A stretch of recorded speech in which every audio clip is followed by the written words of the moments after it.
Good morning, everybody. Welcome to First Church.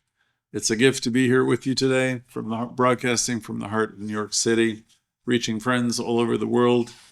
Welcome to our center. First Church, First Center, where we create through divine power. Our founder at First Church was Raymond Charles Barker, and he said it best, I think. He said, "Your life is what you choose it to be." And he didn't mean that lightly. He meant everything from your energy, your response, your inner climate is what you choose it to be. Our challenge is learning how to use our power, being aware of our power, learning how to use it effectively. It's always to remember that we're one with the one and that life is always responding to us, not some of the time, but all of the time. 24 hours a day, 7 days a week. And let's be honest, some days we forget. We forget who we are. We slide into complaint. We start rehearsing what's wrong. And sometimes we start believing the noise, the confusion that's in the world, instead of the truth of our own inner spirit and ability. As Bob Dylan once sang in his song, the times they are a-changing, and that's true. The only thing that's true in life is change. Change is always, it's the axiom. Everything is changing. So times are changing, but not always the way we want, or not always the way we hope. And you know what? Complaining doesn't help a single bit. It doesn't help unless you're trying to attract more things to complain about. So today, let's all release the need or the habit of talking about what's wrong. So that's today's challenge. Let's release that need inside of us to complain and keep habitually talking about what's wrong, what's missing. You see, we make a decision in this teaching to get off that loop. I had a teacher, Dr. Bill T. He used to say, we've got to stop doing that ain't it awful stuff, is what he would say, ain't it awful in the classes. He'd always talk about, got to stop talking about what's wrong and what's missing, ain't it awful, and poor me. I don't know which order it was, but I got the message long ago. You know, we talk a lot about what's wrong, what's bad, and all of the rest, but that is a loop that we want to identify when we do it and we want to release. That's part of listening to the inner conversation, the inner dialogue that I talk about every Thursday. So wherever you see yourself doing a version of that, talking about what's wrong, what's bad, what's missing, and all the rest, that again is a loop we want to release. Wherever you see it crop up, just for a second, we want to deal with it energetically. Stop, right? Stop, shift your thinking, dismiss it, release it. We really want to let go of it. We want to negate it, neutralize it, and release it. And what we want to do once we clear it out is we want to make space to speak healing words, true words. We want to speak words of hope. We want to make space to speak truth with a capital T. So let's say this together, wherever you are, whisper it to yourself or speak it boldly. I release the need for fear. I release the need for struggle. I'm choosing divine power right here and right now. And let's add this. You could say to yourself, I'm one with the one. I'm one with spirit. I'm creating abundance right now. This lesson is called, say, Ain't It Awful? And the subline is, we're not buying Ain't It Awful here. Because too many people have been sold a lie, and then they believe a lie. And when we're younger, we've been taught a lot of limiting things, almost from the beginning, from well-intentioned people. And we've adopted many of these beliefs.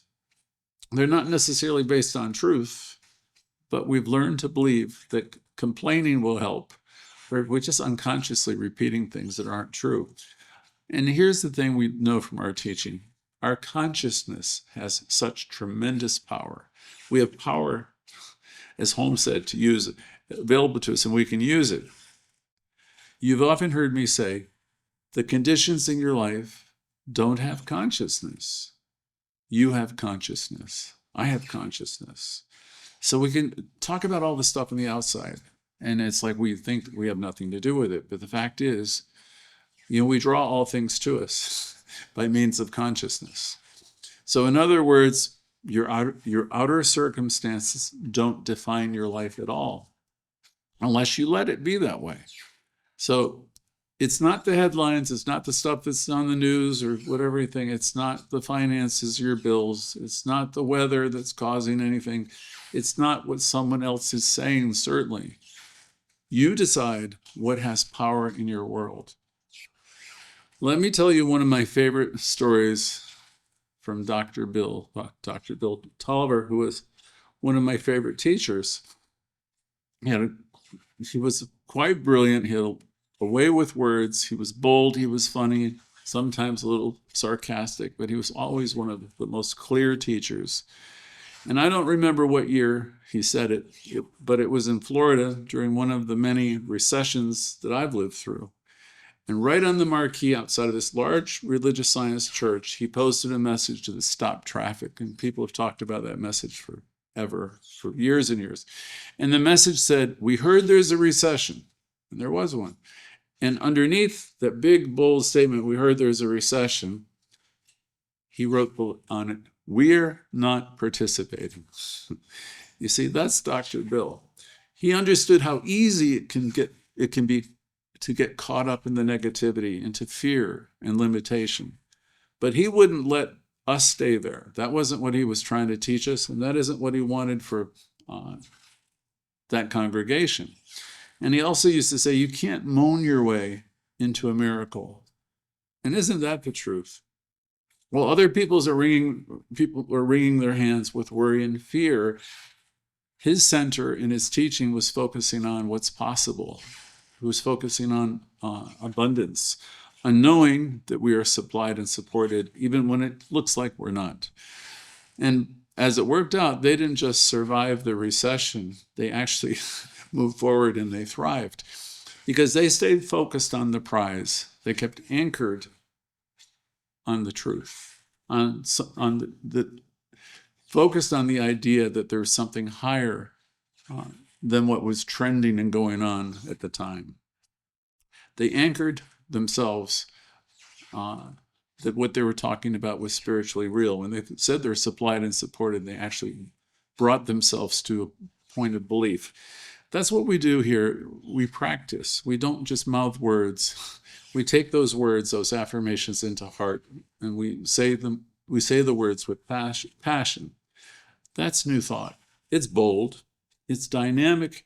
It's not afraid to speak the truth, even when the whole world wants to stay stuck in a problem.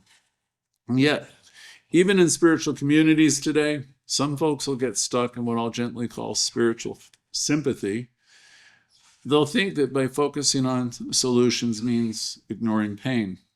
You've heard it, haven't you, before? They'll say, don't just think positive because that's bypassing. Some might say you're ignoring the trauma. And they might even suggest it's irresponsible to focus on good news right now when all these things are happening. But here's the thing. That's exactly what we do. We focus on what's good. We keep, I remember from Edwina Gaines, you've heard me talk about her before. She has all these stories, but she would keep on teaching us, we're here to see the God in the good. We're here to see the good in the God. That's our job. We're developing the mystical approach to life, meaning the mystics of old would know spirit is here, no matter what is happening. And that's really what we're doing here too. It's exactly what we do. Others might think you're not reality-based, but you're listening to something deeper within. You know that you live, you move, you have your being in spirit, and you know that all is well. So this teaching is about focusing on what's true and what's real. Because let's be clear about something. Dwelling on the problem isn't spiritual. Dwelling on the problem is a big trap. Dwelling on the problem keeps you locked into the vibration of struggle. It keeps it all looping around. If you're thinking about the problem, it just keeps it going round and round. And most of us want to get off that wheel. You see, New Thought doesn't teach us to avoid pain. Not at all. New Thought teaches us to transform pain. Louise Hay, our beloved practitioner here at First Church, I know many of you have found us because of her work. She worked here, she studied here, and she became a beloved teacher, student again.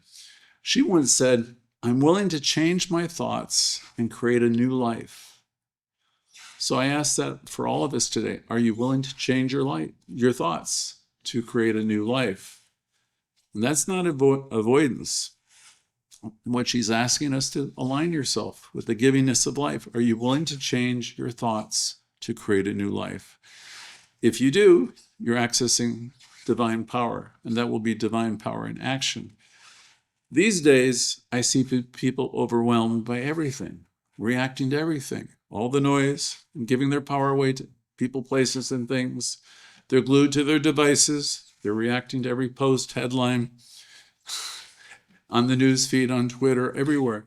And it's like they're carrying the weight of the world upon their back. And I wonder sometimes, it's why? Let me say this nicely. In life, stuff happens. I'm saying it nicely. You know the other way to say it. Stuff happens. And yeah, it can feel awful. But half the time, we don't even know if what we're viewing is true. And even when it is, that doesn't mean it's happening to you. So, as I've said in many classes before, refuse to be offended. One of the 4 agreements reminds us, don't take everything personally. The thing I've learned about this teaching is life is evolving. We're all evoluting. You've learned a lot. You've grown a lot. The world is evolving also. So don't take it all personally with the ebb and flow, because things ultimately are moving forward. And I'll add this again. We don't have to take all of that on. A great therapist over 30 years ago, her name was Joyce, gave me a business card every week with one question on the flip side.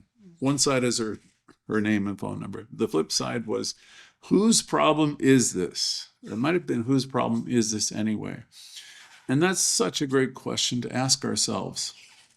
So let me ask you, when you're feeling overwhelmed, when the world feels loud, are you reacting to the storm? Or are you becoming the calm inside of it? Are you absorbing the chaos? Or are you centered and anchored in peace? Because if you're not careful, we could spend all of our time talking about the turbulence of what's wrong. We can spend all of our time talking about, ain't it awful what's wrong? And we can respond to it. We can repost it. We can repeat it. We can relive it. But we're not shifting, right? We can be shifting all of that. Shift is possible. That's another bumper sticker I've seen in religious science circles over this past generation.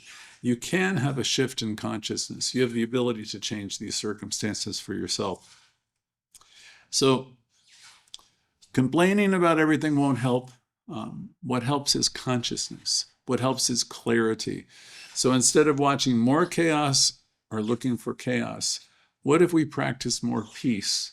What if we took more time outs, more pauses, right, that we talk about, more time off to see more peace? What if you turned your attention toward the truth? Deep at the center of your being, there is this infinite well of love in life. You're connected to it. You're part of it. So we do this not to ignore the world that we live in.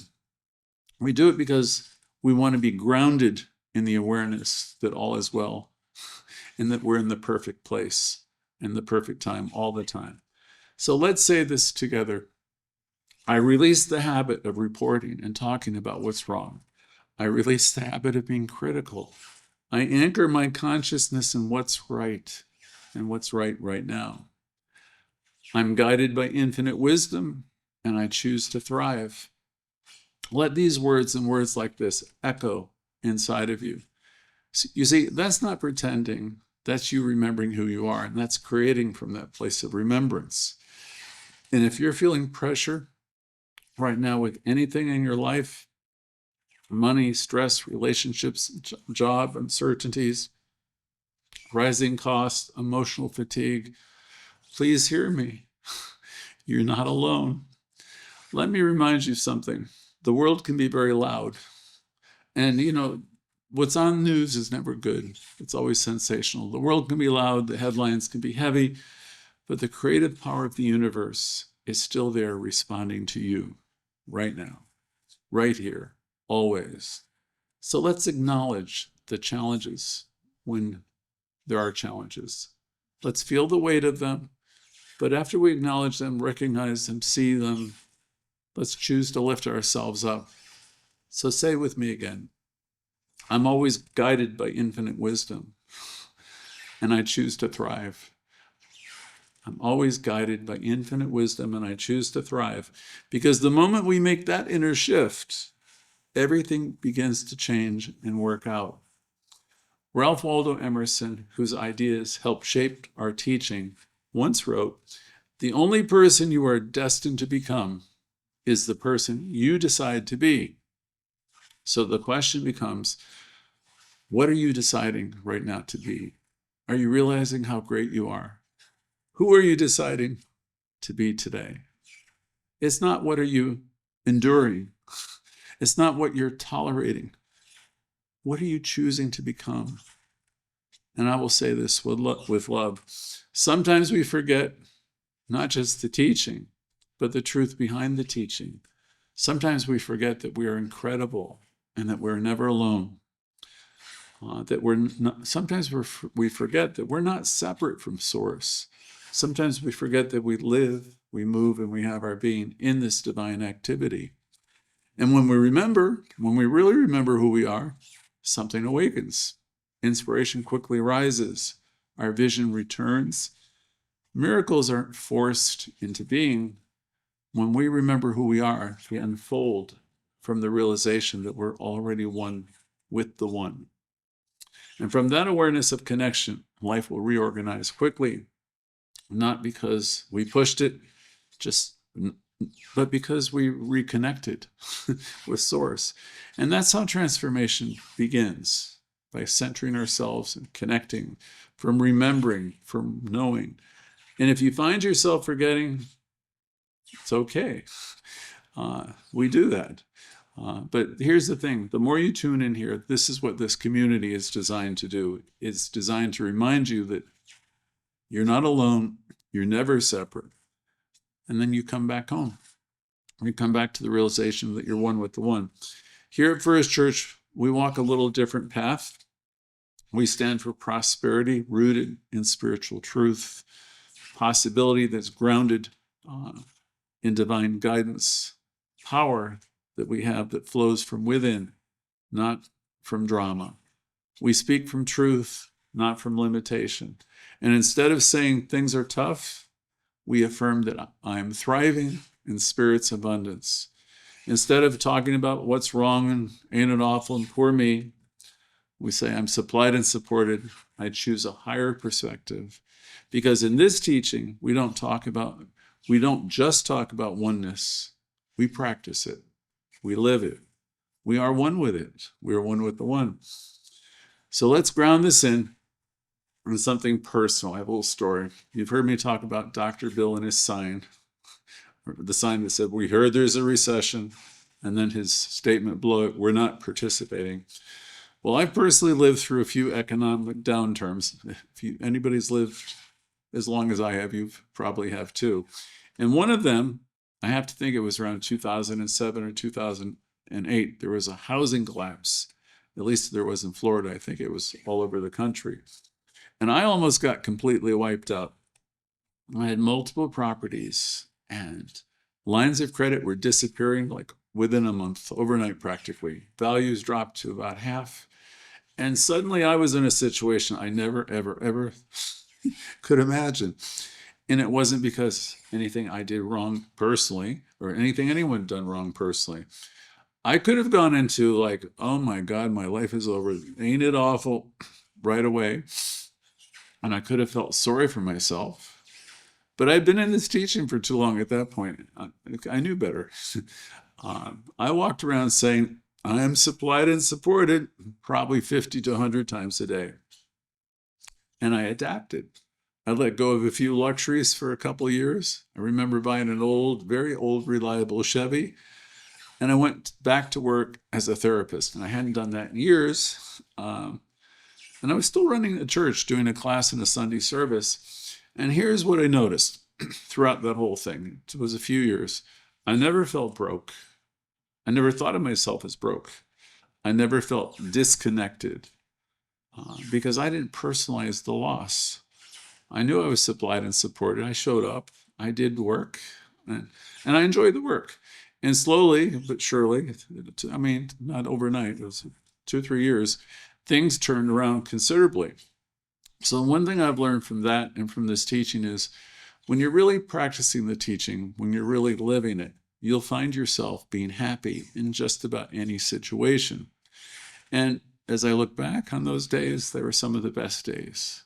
I was doing something I hadn't done in at least 10 years. I was helping people, and I was having fun doing it.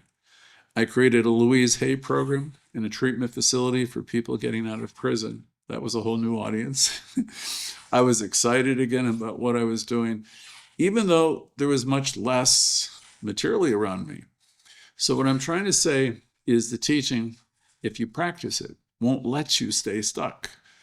I remember what Dr. Bill taught me. I remember what Ernest Holmes taught, and I made a decision. I stopped rehearsing the story of what wasn't working, and I affirmed instead, I'm not participating in lack. Spirit is my source. I'm guided, I'm supported, and I'm provided for. And I'm always going forward. And, you know, as you do that, new things come to you. New opportunities present themselves. And in my case, doors opened that I didn't even know existed. So I want to share another story. One of my students was talking to me after COVID when she was talking about the cost of everything were going up everywhere. And she told me her rent was about to increase. She had no savings, and she didn't think her job was stable at all either. And she described herself as living close to the edge.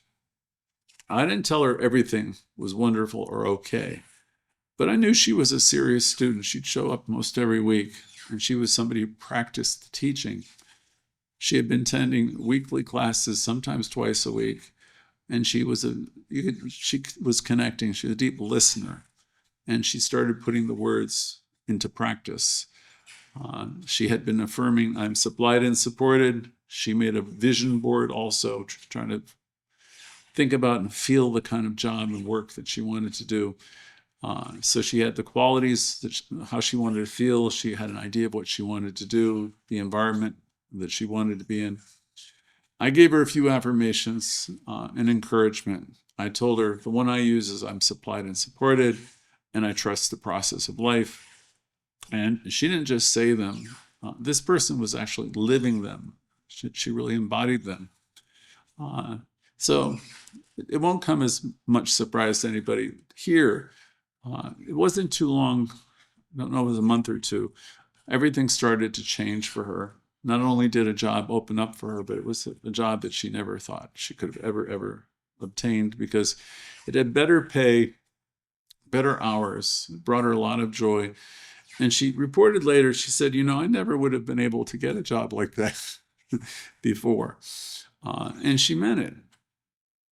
She said, I walked into that interview with a certain clarity and confidence and the kind of consciousness where I was saying, this job belongs to me and I deserve it. That kind of shift in confidence doesn't come from one class. It comes from classes and it comes from practice. Practice doing your affirmations and affirmative prayers, from developing the awareness of presence within you and around you, and staying and doing the work until the work starts working in you.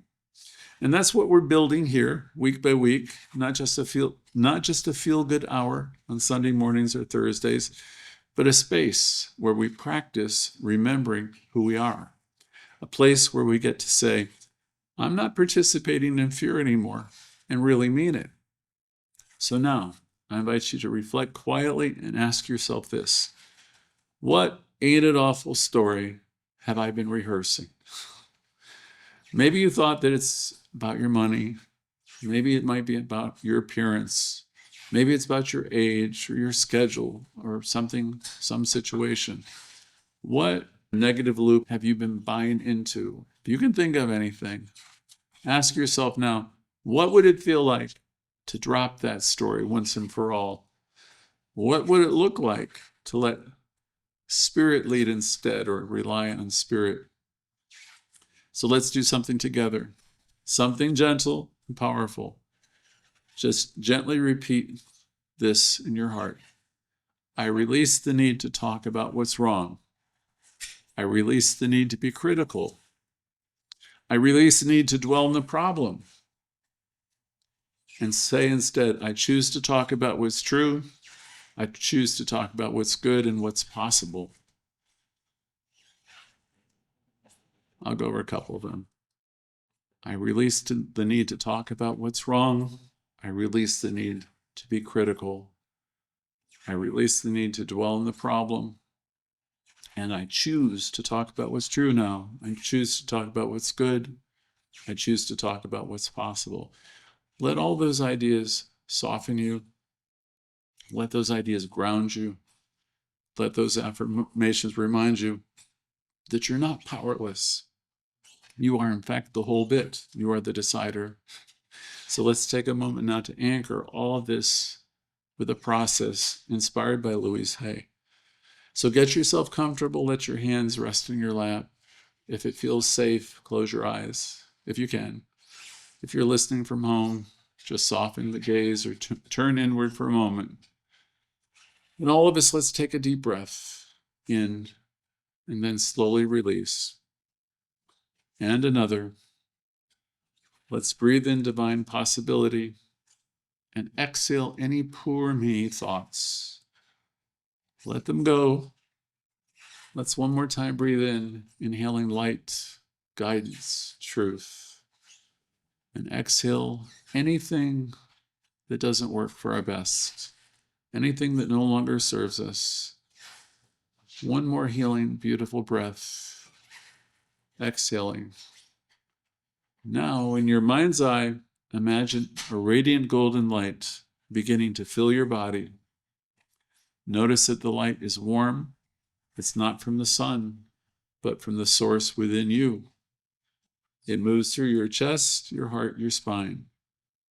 You're not empty. You are, in fact, lit up from within. This is not visualization. This is activation. You are now awakening to the power within you, the power you have to create. Now, see that light extend into your life, into all areas of your life, your finances, your work, your relationships, your health, your sense of self-worth. Whatever area that has felt even slightly stuck, let that light flow there now. If you've been burdened by bills, see yourself paying them now with ease. If your body has been aching, see yourself standing vibrantly, strong, calm, radiant. If your mind has been full of worry, see yourself now as clear, guided, and open. Let this light move freely through your life. It's not fixing something. This light is revealing the truth that has always been there. Say silently to your mind, in your mind, I'm not participating in lack. I create prosperity through spirit. Divine intelligence flows through every part of my life. Again, divine intelligence flows through every part of my life. Now bring your attention back to your heart. Notice its rhythm. Feel how life still beats through you. You're alive. You're worthy. You're good. You are guided. There is nothing broken in you. There is only the truth unfolding. Before we close, let's take this moment to silently affirm, I'm available for the good. I'm available for the good. I'm not rehearsing the problem. I am activating my power. Yes, I'm activating my power. I am supplied. I am supported. I am sourced by Spirit. This is your tool. These are your new tools now. Carry them with you. Let these tools shape your choices. Let them rewrite your story, the story you've been telling yourself. And know that you're not participating in lack. You are creating from divine consciousness. So let's close this all out with affirmative prayer by taking a breath together and ground everything we've claimed today. You can speak this silently in your heart or aloud if it feels called to. I am one with the infinite spirit, the creative intelligence that flows through all of life. I no longer buy into the ideas of the world, the beliefs that and I no longer participate in the illusion of lack, fear, or limitation. I release the story of ain't it awful and poor me.